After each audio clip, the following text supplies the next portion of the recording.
Hey everybody, how's it going? Welcome to the Super Bowl Special edition of the Higher State. I'm going to say Super Bowl Special because we are going to try and spend the majority of our time talking about the Super Bowl, but we're not going to just talk about that because we want to make sure that we make good on completing the NBA All-Star lineup since they released the reserves. So we'll start with that. And then, of course, it's going to be a lot to do with Kobe, a lot of homages being being paid to Kobe. So we'll talk about my top 10 favorite All-Star shoes. This particular episode will be just myself. I do not have Scott with me, but I'm sure he doesn't want any of the pressure that is going to come at the end of this episode when I need to give my picks out. And on top of that, we'll go over how I did in the conference championships. Kind of rough, but it is what it is. All right, so let's get started. The NBA All-Star Game, once again, the reserves were announced in the previous show. The other last made basket, I believe it was, that we had announced the starters. The East team was basically headed or captained by Giannis Antetokounmpo, or some people like to be all fancy and act like they know the Greek and just say Giannis. So Giannis Antetokounmpo, and the West, obviously, and of course, are captained by one Mr. LeBron James. Now, we're going to round out the West reserves with, starting with the guards, we have Russell Westbrook from Houston, the Rockets, Damian Lillard, Dame Time from Portland, the Portland Trailblazers, the Utah Jazz getting some representation this year, getting Donovan Mitchell to be appointed to the All-Star, and finally, his pleas are being heard. Rudy Gobert, once again of the Utah Jazz, is on the All-Star team as well. Continuing with the big men, we have Nikola Jokic, or the Joker, from the Denver Nuggets. New Orleans Pelicans, Mr. Brandon Ingram, somebody that Scott had talked about being on the All-Star team, did make it. And one Mr. Chris Paul from the Oklahoma City Thunder. I can't help but think that dynamic might be a little interesting. Chris Paul came from Houston for the Russell Westbrook deal, so really interesting. And to go with the East, once again, Giannis is the team captain there, but we have the no-brainer, Mr. Jimmy Butler from the Miami Heat. Ben Simmons of the Philadelphia 76ers. If anybody can swap out, I would say it would be him, just because, well, I'm not a big Ben Simmons fan. I feel like he should take his craft a little more seriously, but we'll dive into that later. Chris Middleton from the Milwaukee Bucks. Jason Tatum of the Boston Celtics, definitely getting a good nod, and he had a nice little heartwarming thing where his son came in and helped him or to let him know that he had made the All-Star team. So that was really cute. Looked like he was in a barbershop chair and the son came in wearing a shirt that my daddy made the All-Star team. So it looked really cool. Domantas Sabonis from Indiana. He's a big man that plays for the Pacers. Kyle Lowry from the Toronto Raptors. So he'll be joining Pascal Siakam, who's on the starting lineup. On the East All-Stars, and Bam Adebayo. I'm going to be honest. So between Sabonis and Adebayo, I've heard the names, but I'm going to be honest and say that I didn't know what teams they both played for. So I do apologize, but Bam is from Miami. Once I seen him, I said, oh yeah, I know that guy. So a lot of excitement in these lineups. It's funny though. What's really worth talking about for this is the snubs, I should say. Because let's see here, for the West, Devin Booker, who a lot of people felt like should have been on the All-Star team, was not. And needless to say, his following and himself and just people, just NBA fans in general, couldn't help but speak out on his behalf. And I have to agree. I would have to say that Devin Booker probably should have been on the All-Star team, but at the same time, it's a finite amount of spots, so it's voting by the players, voting by the media, and once again, voting by the fans. So, what do you do? There's only so much you can do. Now, the funny thing is the East is not without their snub. The other person that got snubbed on the other side of the coin, that would be Bradley Beal, and he was a little more vocal. Not to say that Devin Booker kind of took it sitting down. He actually had a kind. I don't want to say a jab necessarily, but he just said that it just goes to show that the NBA is not the one that he grew up watching. But anyway, Bradley Beal, a little more slighted. You could definitely see the ire in his face when he was talking about it, but I like the way he handled it, and he closed out by saying, I can't really I can show you better than I can tell you. And that was the way he ended that particular interview. Now, the cool thing, again, from this lineup that I thought was cool is the fact that the Utah Jazz got two guys on there. And you know, it's good because Scotty was like, I guess we like losers when we were talking about Trae Young. But at the same time, you know, to see two Utah Jazz out there is fantastic. Again, you know, it's funny because Scotty did mention Rudy Gobert as having been snubbed last year, and Rudy Gobert took exception to it, and he did take to Twitter and other modes of communication, whether it be social media or whatnot, and let that be known. And I guess that helped to grease the wheels for this year. Not to say that his stats aren't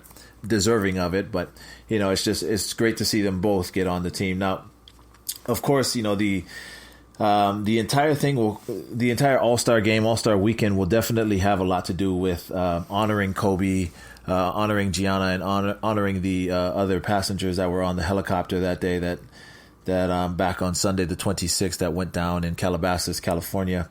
So for all of the activities that go on, whether it's the rookie game, the three-point competition, so on and so forth, those things, everybody will have a patch for all of the passengers on that helicopter.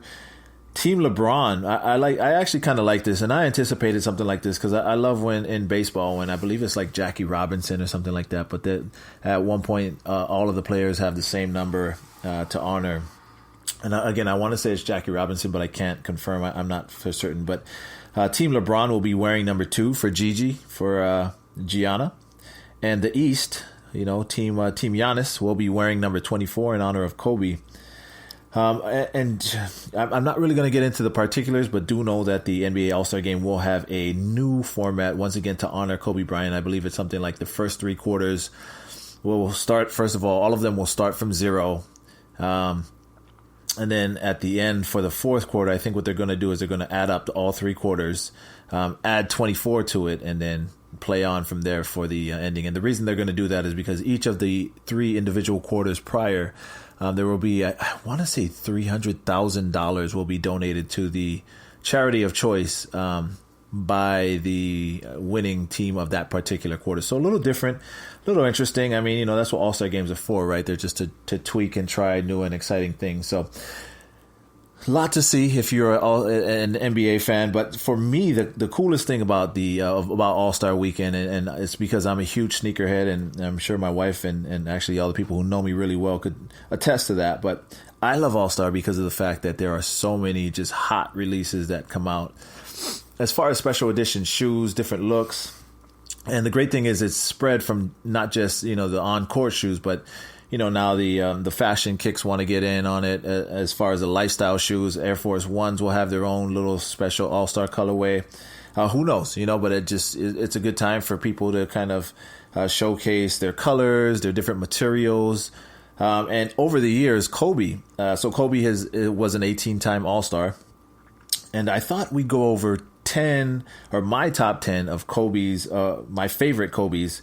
And I'm sure I will absolutely miss or misrank some of the shoes because, again, this is just my preference. You probably will have your own. And I can tell you for certain that the Zoom Kobe 5 that I saw everybody wearing will probably, I may get some blowback because of that. But do know that it's not personal. This is my personal list, and it has nothing to do with how I feel about you and how you look in those shoes. It's just the way it's just a lot of these I got to play in, and for the ones that I didn't, you know, who knows, that may have had something to do with it. For those of you who are hoping that I will delve into the 5 different pairs of Adidas shoes that Kobe wore, I'll say 5 if you're counting his rookie year, the rookie game, and also the slam dunk competition in which he won wearing some Adidases. None of them made my top 10 because, one, I never wore them. I will say this, though. I will say that the KB8 or the what they call it, a Crazy 8, I think now. But the KB8 was cool because it was part of that feet you wear thing. I always wanted to try it out, but at the same time, I was on a budget back then. So whichever shoes I had to get was the ones I was going to play in, and wanted to make sure that one, they worked, and 2, that I looked good in them. So I did not get a pair of KB8s. I never wore a pair of of those, and really they didn't look that great to me. I mean, they looked okay, but again, I was more sold on the gimmick of the feet you wear. And if you're interested in that, by all means, check it out. So let's start with number 10. Number 10, I have from the 2012 All-Star Game, the Zoom Kobe 7. And that was actually the Galaxy one. The 2012 All-Star Game was really cool because that's when they started to do that whole Galaxy release. And actually, the Galaxy foams came out of there. And that was always one, kind of like the holy grail of foams, if you will, if you ask me. It was either that or the chrome posit of the foam posits that were the holy grails. Either way, those are hot shoes. The Galaxy Kobe's, I can tell you that I played, when I played in Puerto Rico, I played in the Kobe 7s, the Shark one. Was a really comfortable shoe. Definitely felt wider than most Kobe's. But I liked it. It was stable and really soft cushioning. So that was number 10. Moving on to number 9 in the 2010 All-Star Game, Kobe used the Zoom Kobe 5. I wasn't a big fan of this particular colorway. And again, we're talking about this list isn't for just the silhouette of the shoe itself. It's for the actual All-Star Game shoe. So I wasn't a fan of this one in particular. For me, if I was to get a pair of Kobe 5s, it probably would have been the Chaos 5s. The colorway itself wasn't that great. I honestly love the Kobe line, especially once he decided to go to low cut. But the Kobe 5 just did not do it for me. It had a really running shoe look. It almost looked like it was curved at the bottom like a running shoe would be. So I just never got it. And I never got to wear it. Who knows, if I did, I may have put it a little higher on my list. But, well, I didn't. And it's at number 9. Number 8 for me will be the Huarache 2K5 from the 2005 All-Star Game. This one was actually, so this shoe, for me playing wise was again another kind of like wider one. If you're like a lateral, a defensive type player, this was probably a better one for you. But this was the one that kind of followed the hype of the Huarache 2K4, and the Huarache 2K4 I want to say is really either the time or the particular or the shoe or that game was the one that really launched the excitement around All-Star shoes. Because after that, I really feel like it started to boom and it started to get a little crazy. But yes, so the Huarache 2K5 in the All-Star colorway was one of my favorites. A shoe that I was never able to get, but I do like the model. I've played in it. I just never played in the high version. But in 2014, Kobe played in the Zoom Kobe 9, the Maestro. And this was the one that was held in New Orleans. And I love that one because, man, the color scheme on that thing was amazing. I don't know if you guys watch Princess and the Frog. Yes, again, I'm a Disney guy. So, I mean, anything that can make me feel like I am Dr. Facilier on the court, I felt like those shoes did it. The look was fire. I mean, it was perfect for the New Orleans scene. So, the Zoom Kobe 9 Maestros, I still would probably drop a pretty penny on that if I could find it in the size 15, brand new, dead stock. Yeah, that'll definitely be, well, and even more so now, right? So, that's number 7. Number 6 on my list. Zoom Kobe 4. And that one he wore in the 2009 All-Star Game. And so the cool thing about the Zoom Kobe 4 is that was the first shoe that he was just like, you know what, if people are going to be paranoid about their ankles, then, you know, we may as well just, I mean, really, what does this extra material do up here? I don't need to make it tall all the time. So he went and he cut it off and he made the Zoom Kobe 4. I thought it was a beautiful shoe. I love the Carpe Diem. People call it the Protro. I loved, especially when they were doing the countdowns. Man, that model was just a beautiful model. Again, 2009 Zoom Kobe 4. I like that one. Now, the top 5 as we move into them. 2011, he wore the Zoom Kobe 6s. Now, the Zoom Kobe 6s may be one of my favorites, probably between 6 and 8. I'd have a hard time choosing between the two if I needed one. But as far as to play in, to hoop in, or when I was playing, well, now I need more like Air Max. I can't really necessarily do Zoom Air. But anyway, Zoom Kobe 6s, I love those. Those were dope. The All-Star colorway was not the best. If I was to be able to choose one, and it's going to be sad to say this, but I'm going to say that of my favorite of the colorways that I had, and I had, the rice colorway. I had a bunch. But the one that I would probably say that I would want back, or the one I never got to have, but I always wanted the colorway because I love the colors that were in it, was the colors that were inspired by the lights of Los Angeles as Kobe would fly to his games in the helicopter. So they were called the Helicopter Sixes. How eerie is that? But anyway, that would have been the one that I would get back. Number 4 is the Zoom Kobe 8, and it was called the Extraterrestrial because if you saw it, it was pretty funky. It was like this really radical orange and white, just clashes everywhere. Zoom Kobe 8 was such a great shoe because it put you even lower to the ground, I think, than any shoe that you've felt before. Definitely sat lower than the Kobe 7, but I also feel like maybe even the 6 sat lower than the 7. So they took you back down to the ground, and the Kobe 8 was just a beautiful fit. If you were able to play in it, you definitely fell in love with that shoe. Now, the top 3, and I'm going to put this one at number 3 because it's not necessarily a Kobe. It never had the Kobe Delta. As a matter of fact, it had its own logo. In 2003, Kobe wore the True Blue Jordan 3s. And the cool thing about it is you see a picture with him and Mike in the All-Star game. So I put that in there because I'm a Jordan fan. I love Jordans. I love Jordan 3s, as a matter of fact. I love the True Blue Jordan 3s, as a matter of fact. But to have seen Kobe wear those in the All-Star game, this is when he was still deciding kind of where he was going to go with his future as far as in the shoe game. So good to see that we got to see him actually play an All-Star game in some Jordans. Now, my number 2, and again, this one has to do a lot with the fact that I got to play in it. And as a matter of fact, the pair that I had came directly from Kobe's closet. So thank you to my man Andy for always hooking me up, with all of Kobe's PE stuff. Man, I can't tell you what it means to me, especially now. And I still have some things that you gave me from back in the day. But the Zoom Kobe 1, the All-Star colorway was really different. It was white. It was black and red, but the black was on the medial side, I believe. It was the inside of the shoe, the side that most people won't see until you step out. But it was cool because it gave you like a two-shoe looking feel to it when you were running.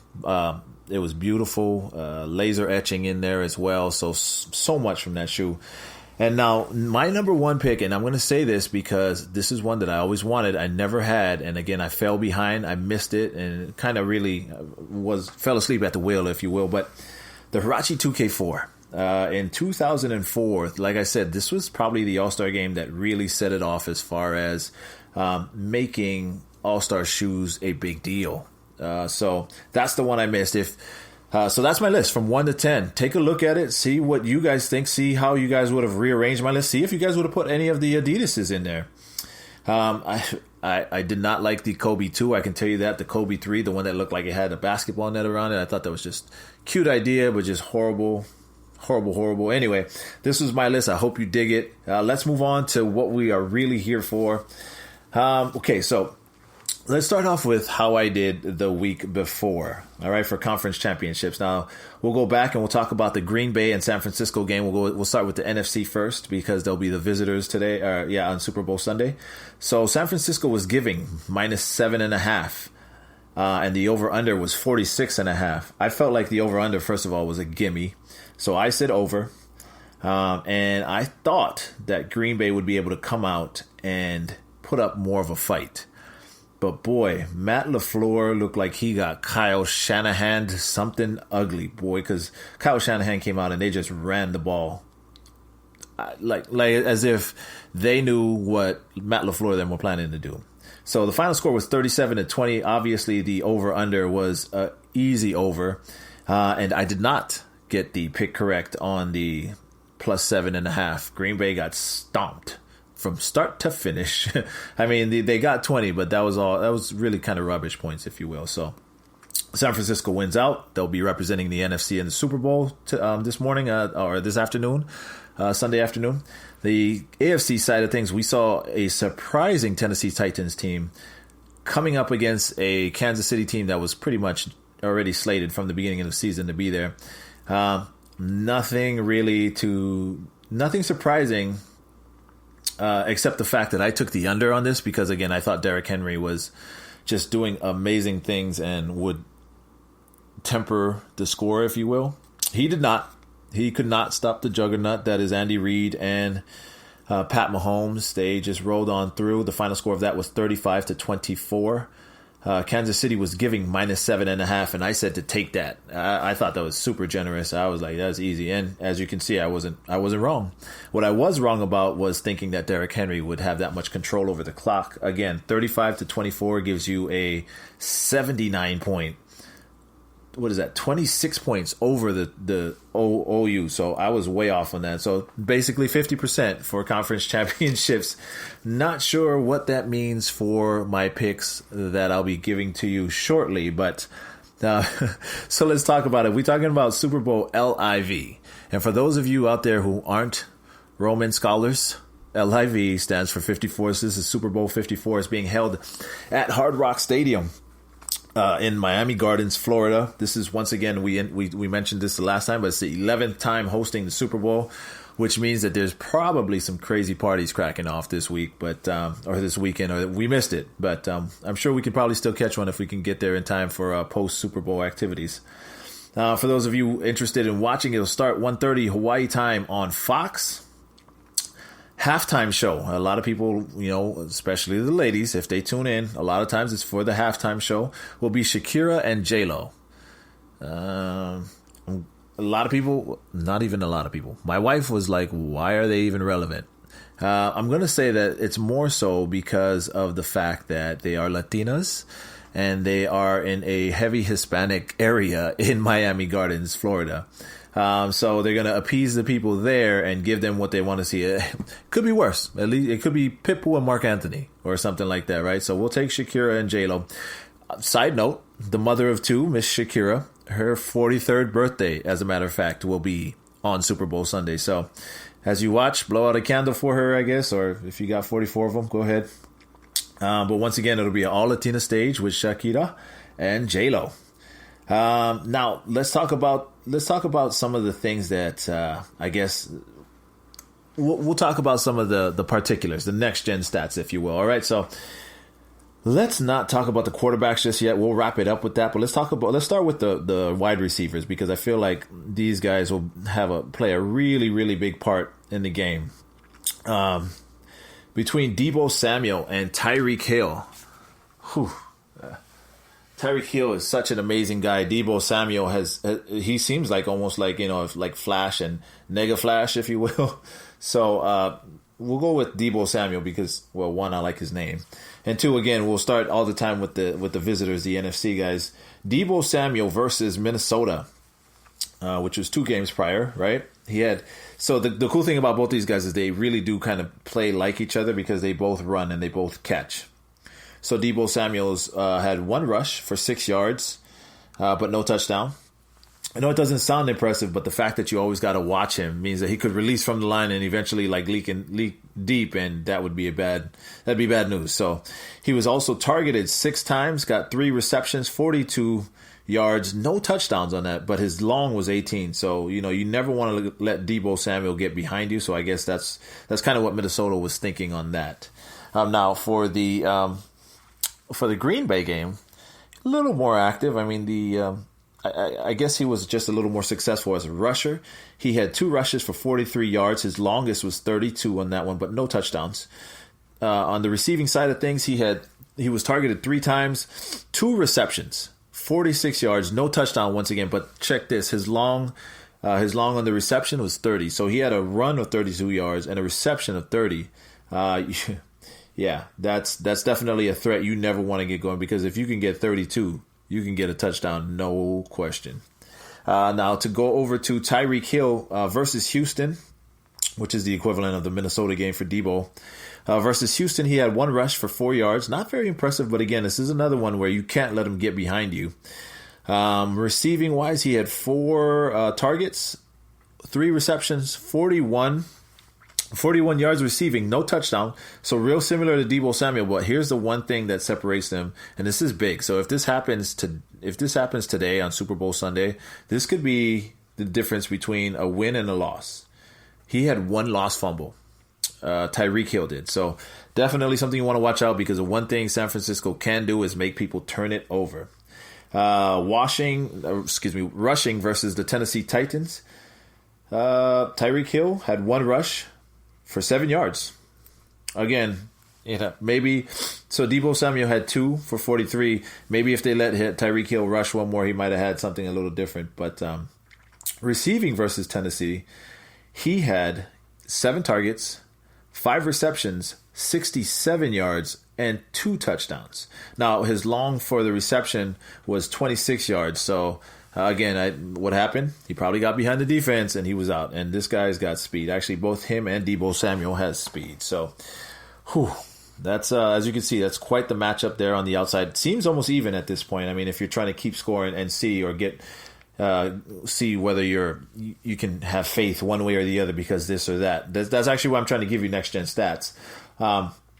We'll go on to the running backs now. You know what's funny is I'm not going to talk about Tevin Coleman because I'm going to talk about Raheem Mostert for San Francisco because he had, if you want to call it a breakout game, that's fine. But he had an amazing game versus Green Bay. And we'll get to that in just a second. But versus Minnesota, I feel like he was warming up. He had 12 carries for 58 yards, no touchdowns. And he had a long run of, his longest run was 10 yards.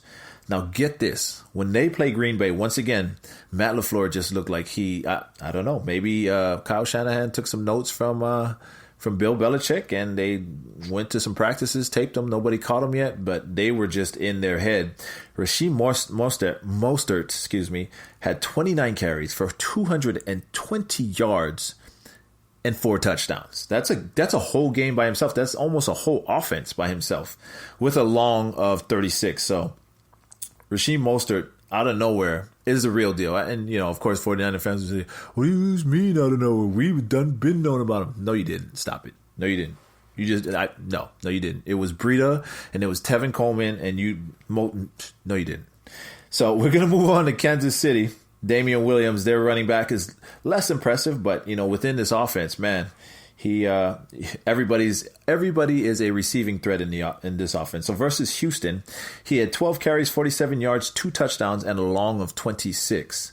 Versus Houston, he also had 6 targets with 2 receptions. That's not very impressive, honestly, for 21 yards, but you got to respect it, right? And now in the conference championship game versus Tennessee, 17 carries for 45 yards, 1 touchdown.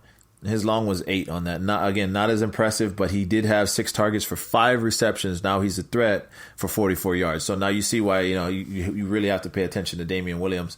In this, I would have to probably say that San Francisco wins by a landslide because Mostert in that breakout game versus Green Bay, if they repeat that, it's going to be a long day for the Kansas City Chiefs. Let's talk about the X factors. The X factors will be George Kittle and Travis Kelce. Now, both of them are the tight ends for each respective team. And Kittle, he is such a dynamic player. He's another one of these guys. This game is just full, and that's what's fantastic about this game is it's full of all these playmakers. George Kittle for the 49ers versus Minnesota had 5 targets, only 3 receptions for, guess what, just 16 yards. George Kittle's the real deal, and I don't know why he has such anemic numbers in the playoffs, but we'll see. Oh, wait, you know what? Actually, we will find out why in just a little bit. Versus Green Bay, he had one target for 1 reception and 19 yards. No touchdowns in either game. That's kind of weird to me. So Travis Kelce, on the other hand, versus Houston, to get them to the conference championship game, had 12 targets, 10 receptions, 134 yards, and 3 touchdowns. Now, that is how you use your tight end. Versus Tennessee, everybody else was going off, and what's his name? Pat Mahomes hit so many different receivers. He only had 4 targets for 3 receptions and 30 yards and no touchdown. But still, he was much more effective than George Kittle was in either of the games with his 30 yards. So I'm going to have to say now that Kansas City won by a landslide. So now if we're keeping score, it's 1-1. So here's the tiebreakers, your quarterback. And this is, of course, your big money guys, right?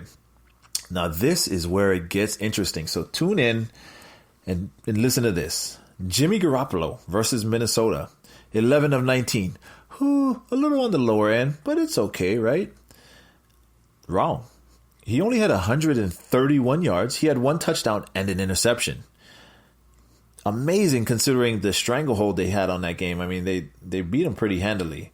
Versus Green Bay, if you know, I don't know if that one interception really scared Kyle Shanahan or not, but they tabled him even more. Actually, I can't say that. Mostert again rushed for 220 yards. Why wouldn't you keep giving him the ball, right? So okay, so he was 6 for 8, which is I don't even know what I would give that. I wouldn't even say high school, not even maybe Pop Warner. That's Pop Warner numbers. 6 for 8, 77 yards, no touchdowns, and no picks. That is the stat line of a game manager. All right. So, but again, that's not his fault. His other teammate was successful, and maybe that was what Green Bay decided to do. They said they'll make them kill us by running the ball, and that they did. Now, let's go over to the other side of the ball. Pat Mahomes versus Houston. Pat Mahomes puts up such crazy numbers. And so versus Houston, he was 23 for 35, 321 yards passing, 5 touchdowns, no interceptions, none. Versus Tennessee, 23 for 35. Once again, it seems to be 35 is the lucky number. 294 yards, 3 touchdowns, no interceptions, none. So I'm going to have to say, if I'm giving a advantage anywhere to anyone for any reason, it's going to be to Kansas City because of quarterback play. So having said that, I'm going to give you my picks now. And if you want to win, you probably want to listen to it.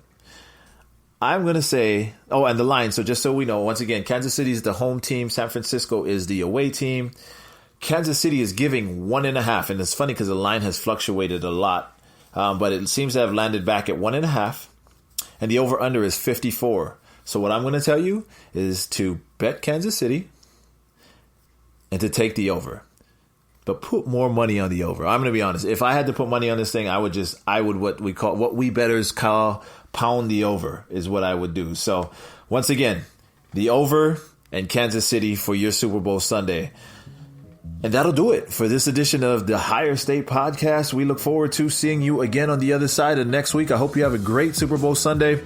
Eat up. I hope your teams win. I hope your blocks pull out for you. You get a couple hundred here and there. And other than that, man, we'll see you again on Wednesday. Take care. Enjoy your family. Aloha.